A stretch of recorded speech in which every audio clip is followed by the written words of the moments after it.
પાનના બીડા વાળવા કે ના કોઈ મહેનત વગર ફક્ત 12 થી 15 મિનિટમાં ગુજરાતી સ્ટાઇલ પાત્રા એકવાર આ ટ્રીક સાથે એકદમ સોફ્ટ અને જાળીદાર તૈયાર થાય છે. તો પાત્રા બનાવવા માટે આજે આપણે તેલ અને પાણી સાથે એક મિક્સર તૈયાર કરશું અને તૈયાર થતા વ્હાઇટ મિક્સરને લીધે જ પાત્રા કોઈ પણ જાતના બેકિંગ સોડા કે ઈનોના ઉપયોગ વગર પણ એકદમ ફૂલેલા તૈયાર થશે. સાથે પાત્રાના વઘાર કરવાની એવી ટ્રીક શેર કરીશ કે પાત્રા ઠંડા થયા પછી પણ લાંબા સમય સુધી એકદમ સોફ્ટ અને મોઇસ્ટ રહેશે. તો ચાલો રેસીપી શરૂ કરીએ. ગુજરાતી સ્ટાઇલ પાત્રા બનાવવા માટે મેં વજનમાં 100 ગ્રામ અને 5 નંગ જેટલા અળવીના પાન લીધેલા છે. તો પાનના આ માપથી ઘરની 3 થી 4 વ્યક્તિને સર્વ થાય તેટલા પાત્રા તૈયાર થશે. અહીં અમે પાનને ધોઈને તેની પાછળ રહેલી જાડી નસના ભાગને કાઢી લીધેલો છે. હવે પાનને 2 ભાગમાં ડિવાઈડ કરી લઈએ અને કટ કરેલા એક ભાગને પહેલા ભાગ ઉપર રાખી દઈએ અને હવે તેનો રોલ વાળી લઈએ. હવે વાળેલા રોલને વચ્ચેથી કટ કરી લઈએ અને પાનને પતલી સ્ટ્રીપ્સમાં કટ કરી લઈએ. તો મેં પાનને કટ કરી લીધેલા છે. કપથી માપીએ તો 2 કપ જેટલા કટ કરેલા અળવીના પાન છે. હવે બેટર બનાવવા માટે મેં અડધી વાટકી જેટલું પાણી લીધેલું છે. તેમાં 2 મોટી ચમચી જેટલું તેલ એડ કરીને તેલ અને પાણીને સારી રીતે મિક્સ કરી લઈએ. તો તેલ અને પાણીને ફેટવાથી એક વ્હાઇટ મિક્સર તૈયાર થાય છે.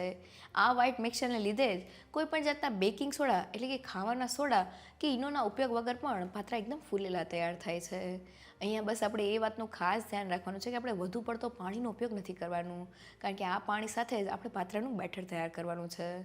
જો આપણે પાણી વધુ પડતું લઈ લેશું તો બેટર ઢીલું થઈ જશે અને પાત્રા બરાબર નહીં બને. તો તેલ અને પાણી મિક્સ થઈને આ રીતનું વ્હાઇટ મિક્સર તૈયાર થઈ ગયું છે. હવે તેમાં અડધી ચમચી જેટલું હળદર પાવડર, સ્વાદ પ્રમાણે મીઠું, 1 મોટી ચમચી જેટલું લાલ મરચું પાવડર, 1 મોટી ચમચી જેટલું ધાણા જીરું પાવડર, 1 પિંચ જેટલી હિંગ, 1 ચમચી જેટલા અજમાને હાથેથી ક્રશ કરીને એડ કરી દઈએ. સાથે અડધી ચમચી જેટલો ગરમ મસાલા પાવડર, 2 મોટી ચમચી જેટલા સફેદ તલ અને મેં અહીંયા 2 મોટી ચમચી જેટલી આદુ મરચાં અને લસણની પેસ્ટ લીધેલી છે. સાથે પાત્રાને ખાટો મીઠો સ્વાદ દેવા માટે મેં આ 2 મોટી ચમચી જેટલો આંબલીનો પલ્પ લીધેલો છે. નાની સાઈઝના આંબલીના ટુકડાને ગરમ પાણીમાં પલાળીને મેં તેનો પલ્પ તૈયાર કરી લીધેલો છે. સાથે તેટલા જ પ્રમાણમાં એટલે કે 2 મોટી ચમચી જેટલો ગોળ એડ કરી દઈએ. હવે બધા જ મસાલાને સારી રીતે મિક્સ કરી લઈએ. તો અળવીના પાનમાં તુરસનું પ્રમાણ રહેલું હોય છે. ખટાશ તરીકે તમે લીંબુના રસનો ઉપયોગ પણ કરી શકો છો, પણ આંબલીનો પલ્પ એડ કરવાથી પાત્રાનો સ્વાદ એકદમ સરસ આવે છે. તો બધા જ મસાલા મિક્સ થઈ ગયા છે. હવે મેં અહીંયા 2 કપ જેટલો ચણાનો લોટ લીધેલો છે. તેને થોડો થોડો એડ કરતા જઈને મિક્સ કરી લઈએ. તો લોટ એકદમ સારી રીતે મિક્સ થઈ ગયો છે અને બેટરની કન્સિસ્ટન્સી જોઈએ તો તે હાથમાંથી આ રીતના પડે તેવી મીડિયમ થીક છે. અહીંયા આપણે બેટરને પતલું નથી કરવાનું. આ રીતનું બેટર તૈયાર કરવામાં મારે 2 કપ જેટલા ચણાના લોટની જરૂર પડેલી છે. તો હવે બેટરને એક જ બાજુ હલાવતા જઈને સારી રીતે ફેટી લઈએ. તો બેટરને ફેટવાથી તે થોડું લાઇટ અને ફ્લફી તૈયાર થઈ જાય છે. તો 2 થી 3 મિનિટ જેવું થઈ ગયું છે અને તમે જોઈ શકો છો કે બેટરનો કલર પહેલાં કરતાં બદલાઈ ગયો છે અને તે આ રીતનું ફ્લફી તૈયાર થઈ ગયું છે, જે એકદમ પરફેક્ટ છે. તો બેટરમાં ચણાનો લોટ એડ કર્યા પછી આપણે લોટને થોડી વાર માટે ફેટી લેવાનો છે. લોટને ફેટવાથી જ તે થોડો લાઇટ અને ફ્લફી તૈયાર થઈ જાય છે, જેના લીધે પાત્રા એકદમ સોફ્ટ તૈયાર થાય છે.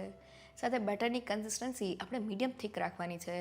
પતલા બેટર સાથે પાત્રા બરાબર નથી બનતા, એટલે જો બેટર પતલું થઈ ગયું હોય તો થોડો ચણાનો લોટ એડ કરીને તેને પરફેક્ટ કરી લેજો.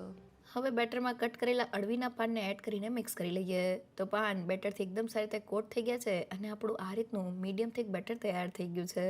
તો હવે ફટાફટ પાત્રા બનાવવા માટે મેં નાની સાઇઝની વાટકીને થોડા તેલથી ગ્રીસ કરી લીધેલી છે. હવે તેમાં બેટરને ભરી લઈએ. તો મેં બધી જ વાટકીમાં બેટરને ભરી લીધેલું છે. વાટકીની જગ્યાએ તમે ગ્લાસ કે પછી ડીશનો ઉપયોગ પણ કરી શકો છો. હવે તેને સ્ટીમ કરવા માટે મેં સ્ટીમરને 5 મિનિટ પહેલાં ગરમ કરી લીધેલું છે, જેથી અંદર એક ટેમ્પરેચર જનરેટ થઈ જાય. તેમાં બધી જ વાટકીને રાખી દઈએ. હવે ઢાંકણને બંધ કરીને હાઈ ગેસની ફ્લેમ પર તેને ફક્ત 12 મિનિટ માટે સ્ટીમ કરી લઈએ. તો વાટકીમાં પાત્રા એકદમ ફટાફટ સ્ટીમ થઈ જાય છે. તો લગભગ 12 થી 15 મિનિટ જેવું થઈ ગયું છે. હવે ઢાંકણને ખોલી લઈએ. તો આપણા પાત્રા એકદમ સારી રીતે ફૂલી ગયા છે. છરીની મદદથી ચેક કરીએ તો તે અંદરથી સારી રીતે કૂક થઈ ગયા છે અને જરા પણ કાચા નથી. તો હવે તેને સ્ટીમરમાંથી કાઢીને થોડા ઠંડા કરી લઈએ. તો મેં બધા જ પાત્રાને ઠંડા કરી દીધેલા છે. વાટકીને આ રીતના ઊંધી કરીને પાત્રાને ડીમોલ્ડ કરી લઈએ અને હવે વાટકીમાંથી પાત્રાને કાઢ્યા પછી આ રીતના આડું રાખીને છરીની મદદથી તેની મીડિયમ થીક સ્લાઇસમાં કટ કરી લઈએ. તો મેં બધા જ પાત્રાને કટ કરી લીધેલા છે. એક પાત્રાને હાથમાં લઈને બતાવું તો તમે જોઈ શકો છો કે તે જાળીદાર હોવાની સાથે એકદમ સોફ્ટ તૈયાર થયા છે. હવે પાત્રને વઘારવા કડાઈમાં 2 મોટી ચમચેલું તેલ એડ કરી દઈએ. ગરમ તેલમાં 1 ચમચેલી રાઈ, 1 મોટી ચમચેલા સફેદ તલ, 1 મીણ જેટલી હિંગ, થોડા લીમડાના પાન અને 2 થી 3 નંગ જેટલા લીલા મરચાંના ટુકડા એડ કરીને તેને સારી રીતે સાતરી લઈએ. તો આપણો વઘાર સતળાઈ ગયો છે. હવે તેમાં 1/4 ટીસ્પૂન જેટલો હળદર પાવડર એડ કરીને તેને મિક્સ કરી લઈએ. અને હવે આવે છે સૌથી ઇમ્પોર્ટન્ટ ટ્રીક. તો મેં વાટકીમાં 1/4 કપ જેટલું પાણી લીધેલું છે. તેમાં 2 મોટી ચમચેલી ખાંડ અને 1 મોટી ચમચી જેટલો લીંબુનો રસ એડ કરી દઈએ અને તેને મિક્સ કરી લઈએ. તો ખાંડ અને લીંબુ સાથે પાત્રા એકદમ ચટપટા લાગે છે. અને હવે તૈયાર થયેલા પાણીના મિક્સરને વઘારમાં એડ કરીને મિક્સ કરી લઈએ. તો આ રીતના પાણીવાળા મિક્સરને વઘારમાં એડ કરવાથી તેની એક ભાફ બને છે, જેનાથી પાત્રા એકદમ સોફ્ટ તૈયાર થાય છે. તો આપણું પાણી ઉકળવા લાગ્યું છે. હવે તેમાં કટ કરેલા પાત્રાને એડ કરી દઈએ અને હળવે હાથે સારી રીતે મિક્સ કરી લઈએ. તો પાત્રા થોડા મિક્સ થઈ જાય એટલે કડાઈને થોડી હલાવીને પાત્રા ઉપર વઘારનું કોટિંગ કરી લઈએ. તો આપણા પાત્રા વઘારથી કોટ થઈ ગયા છે. તેની ઉપર થોડા કોથમીરના પાન એડ કરી દઈએ. તો જોતાં જ ખાવાનું મન થઈ જાય એવા આપણા એકદમ ટેસ્ટી ગુજરાતી પાત્રા તૈયાર છે. વાટકીમાં પાત્રા બનાવવાની આ ટ્રીક એકવાર ચોક્કસથી ટ્રાય કરવા જેવી છે. તેની સાથે પાત્રા એકદમ સોફ્ટ અને જાળીદાર તૈયાર થાય છે. જો તમને મારી આજની રેસીપી ગમી હોય તો મને કમેન્ટ સેક્શનમાં જરૂરથી કહેજો. સાથે મારા વિડીયોને લાઇક અને ફ્રેન્ડ્સ અને ફેમિલીમાં શેર કરજો. અને મારી ચેનલને સબસ્ક્રાઈબ કરવાનું ના ભૂલશો.